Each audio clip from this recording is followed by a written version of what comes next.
The night sky above the city shimmered with cold glass and neon light. Inside the tallest penthouse overlooking it all, Amara Steele stood before the vast floor-to-ceiling windows, a glass of red wine in her hand and loneliness in her reflection. The world saw her as a vision of power, a billionaire tech visionary, the woman who built an empire from nothing, but in truth, her heart had grown quiet, locked away behind gold gates and corporate smiles. She turned away from the view, the silence of her mansion echoing in her ears. Every sound, the ticking clock, the faint hum of the security system, reminded her that she lived in a fortress, not a home. She told herself she liked it this way. No surprises, no risks, no betrayals. Control was safety. Outside, the city pulsed with life she no longer touched. And somewhere, in the dark alley below her building, a figure in black moved like a shadow through the night. Ethan Cross had been watching the penthouse for days. Every night he studied the guards' routines, the security cameras, and the digital lock patterns. He wasn't proud of what he was about to do. But pride couldn't pay hospital bills, and his sister had only weeks before her condition worsened beyond repair. He adjusted the gloves on his hands, his breath steadying as he disabled the last security laser. In and out, he whispered. No one gets hurt. Inside, Amara poured another glass, trying to drown the faint ache in her chest. The wine tasted bitter. Her gaze drifted to the small diamond sculpture on the table, her prized possession, worth more than most people made in a lifetime. A symbol of her victory. But tonight, even that shimmered emptily. A faint sound broke through the stillness. Soft, sharp, like a whisper of metal against glass. She frowned, lowering her glass and listening. Her security was airtight, impenetrable. Or so she thought. Ethan slipped through the ventilation shaft into her private study. Every muscle in his body was tense. The diamond sat right there, bathed in the warm glow of lamplight. He reached for it, hands steady despite the adrenaline roaring through his veins. Then, click, the faint sound of a heel echoed behind him. Put it down, a voice said. Calm, cold, commanding. Ethan froze. The woman herself stood in the doorway, barefoot, wrapped in silk, her eyes sharp enough to cut through him.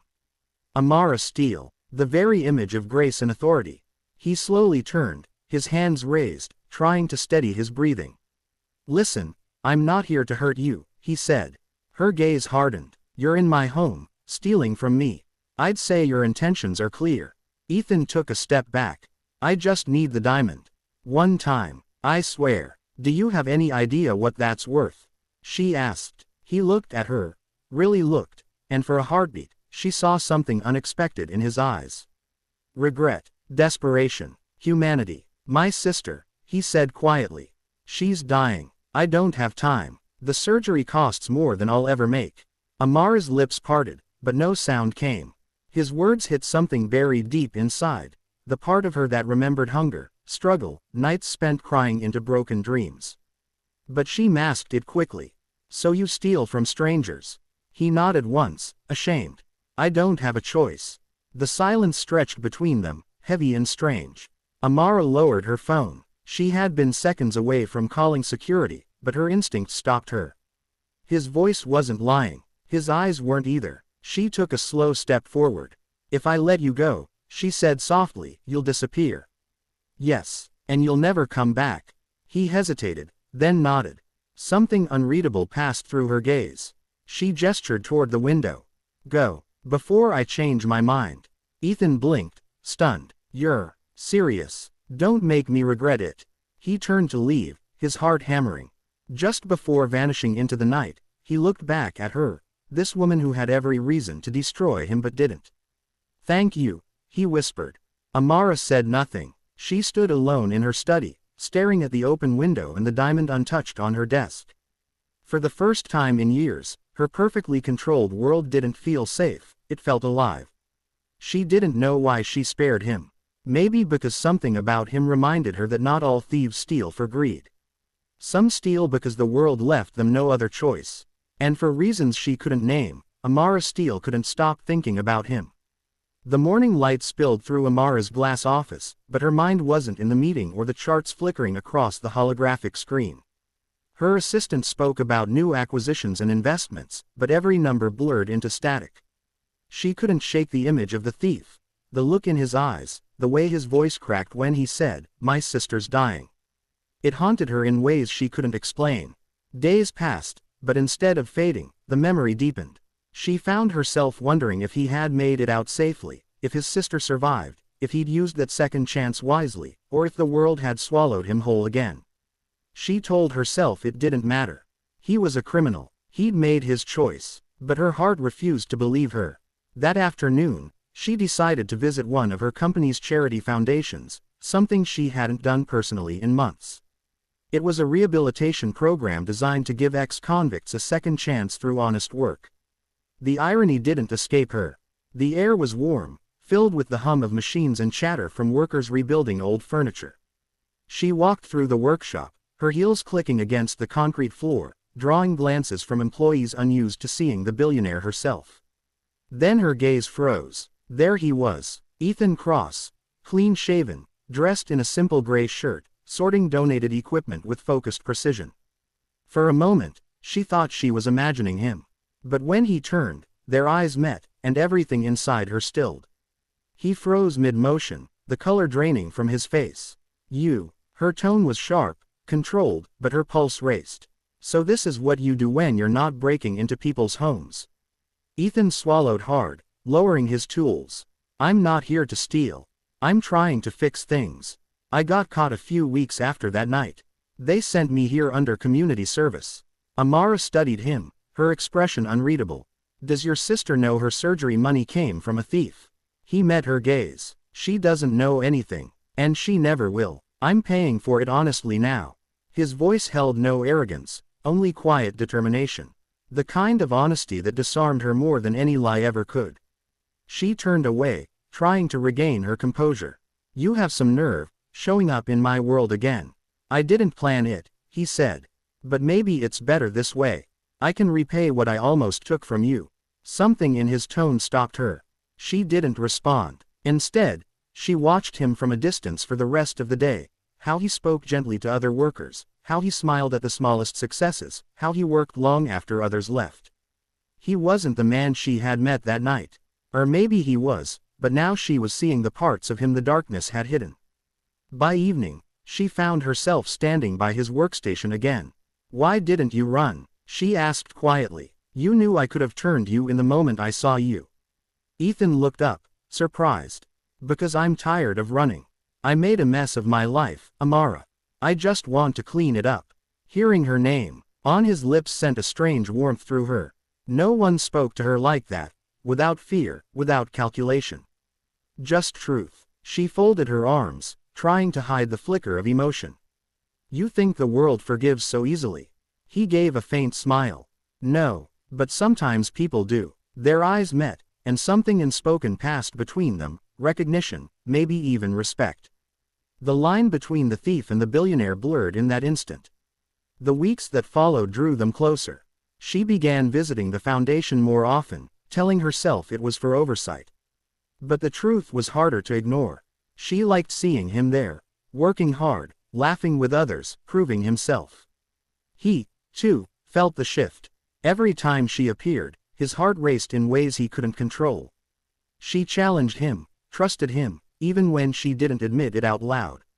One evening, when the workshop lights dimmed and the city glowed outside, Amara stood beside him, handing him a fresh stack of reports. Their fingers brushed. The touch lingered just a second too long.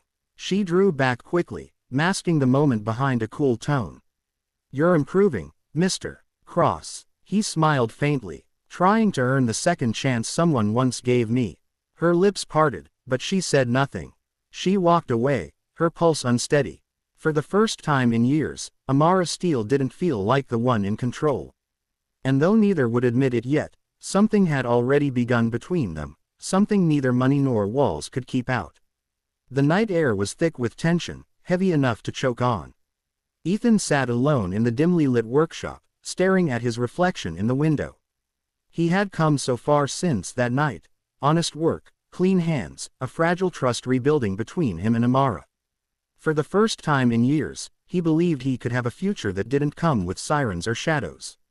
But the past never lets go that easily. The burner phone in his pocket buzzed. The number flashing on the screen made his blood run cold. He hadn't seen that number in months, but he'd know it anywhere. He hesitated before answering. "Ethan," a familiar voice rasped through the line.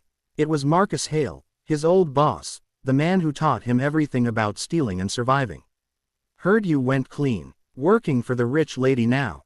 Ethan's jaw tightened. "It's over, Marcus. I'm done with that life." Marcus chuckled darkly. "You don't get to be done. You owe me, remember? I covered your sister's medical debt when you disappeared. You'll pay it back, with interest." Ethan's heart sank. "What do you want?" "The woman," Marcus said simply. "Her company. Her files. She's got access to an offshore account list that's worth more than gold. You're gonna get it for me." Ethan's stomach twisted. "No, I'm not touching her." A pause. Then Marcus's voice turned to ice. "Then maybe your sister won't wake up from her next treatment." The call ended, leaving Ethan frozen. The sound of his own breathing filled the silence. He wanted to smash the phone, to run, to scream. But all he could see was Amara's face, the trust in her eyes when she said he'd changed. He couldn't betray that. Still, Marcus wasn't bluffing. He never did. Ethan felt trapped again, pulled between the world that ruined him and the woman who saved him. The next day, Amara noticed the change in him. His eyes carried a storm she hadn't seen before. During a charity board meeting, she caught him glancing at her, distracted, guilt shadowing his face. When the meeting ended, she called him into her office. "What's wrong?" she asked softly, folding her hands on her desk. "Nothing," he lied. "Don't insult me, Ethan. I can tell when someone's hiding something." He looked up at her, torn apart by the truth pressing against his chest. "If I told you, you wouldn't believe me. Try me." He hesitated, then said, "Someone from my past found me. They want me to steal from you." Her heart stilled. "What?" "They're threatening my sister. If I don't do it, she'll..." His voice broke. "I don't know what else to do." Amara rose from her chair, her voice steady though her heart raced. "And what are you planning to do?" He met her gaze. "I came here tonight to tell you. To warn you. I won't hurt you, Amara. I'd rather die than do that again." Silence filled the room. His honesty hit her like a punch. Raw, painful, real. "You should have told me sooner," she said. "I thought I could handle it." Amara took a slow breath. "Then we'll handle it together." He blinked, not believing what he heard. "Together?" "Yes," she said firmly. "You said you wanted a second chance. Prove it. Help me bring them down." That night, they worked side by side, building a plan. Amara used her resources to trace Marcus's network, while Ethan fed her every detail from his past dealings. Hours turned into dawn, and somewhere in that endless night, trust deepened into something unspoken.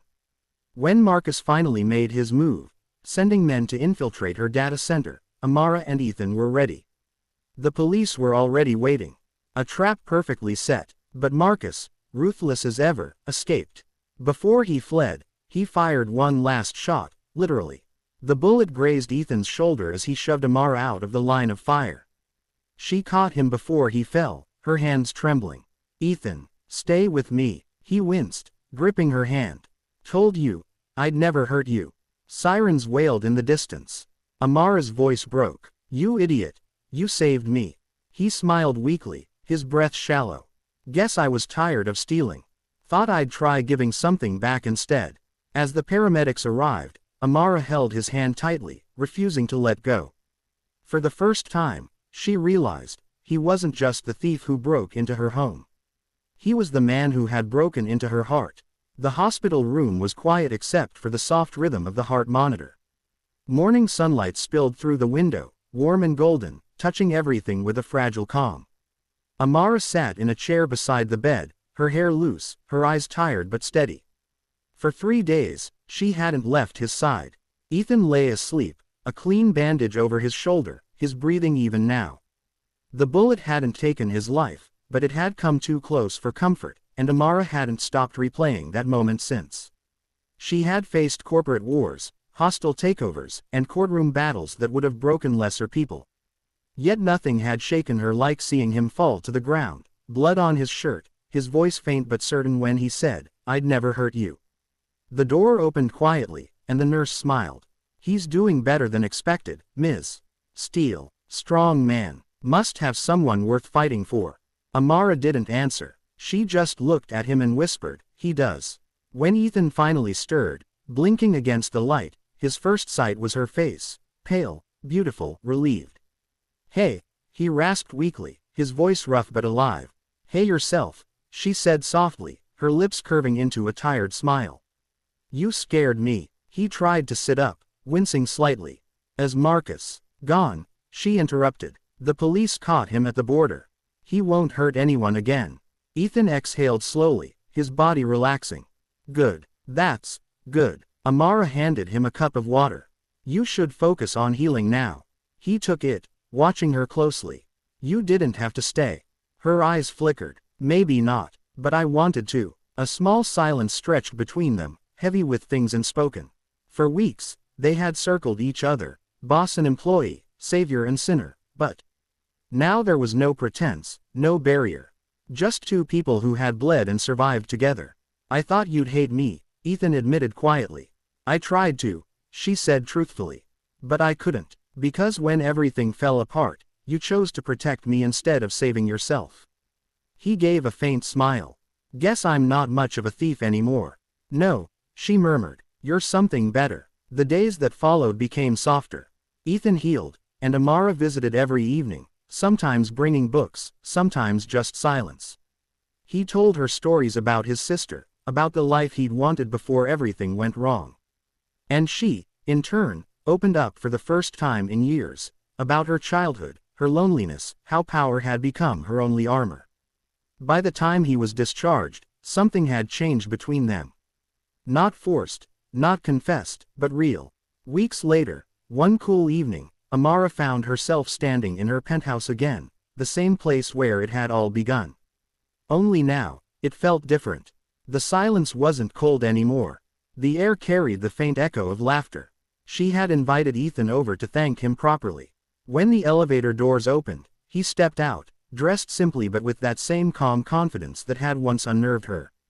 "You look better," she said. "So do you," he replied, smiling faintly. "Less untouchable." She laughed softly. "I suppose saving my life earns you honesty." He walked to the window where the city lights glowed like stars. "You know, the night I broke in here, I thought this was the coldest place I'd ever seen.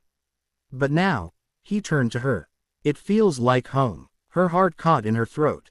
"Ethan." He reached into his pocket and pulled out a small velvet box. Her breath hitched as he opened it, not to reveal a ring, but a simple silver key. "What's this?" she asked. "A key," he said quietly. "To the apartment I bought near the rehab center.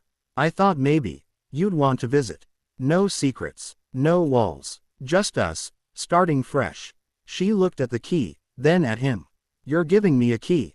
He smiled gently. "I figured it was my turn to let someone in." Her eyes glistened. She stepped closer, closing the distance between them. "You broke into my life once, Ethan Cross. And somehow, you fixed what I didn't know was broken." He touched her cheek, his voice low. "Maybe we both stole something that night." Her smile trembled. "My heart." He nodded. "And you took mine." The city lights flickered behind them as she leaned in, her forehead resting against his. The world outside kept spinning. Money, power, noise, but inside that glass fortress, time slowed. No longer a thief. No longer a woman trapped by wealth. Just two souls who had found redemption in each other. And for the first time in forever, Amara Steele felt what all her fortune could never buy: peace.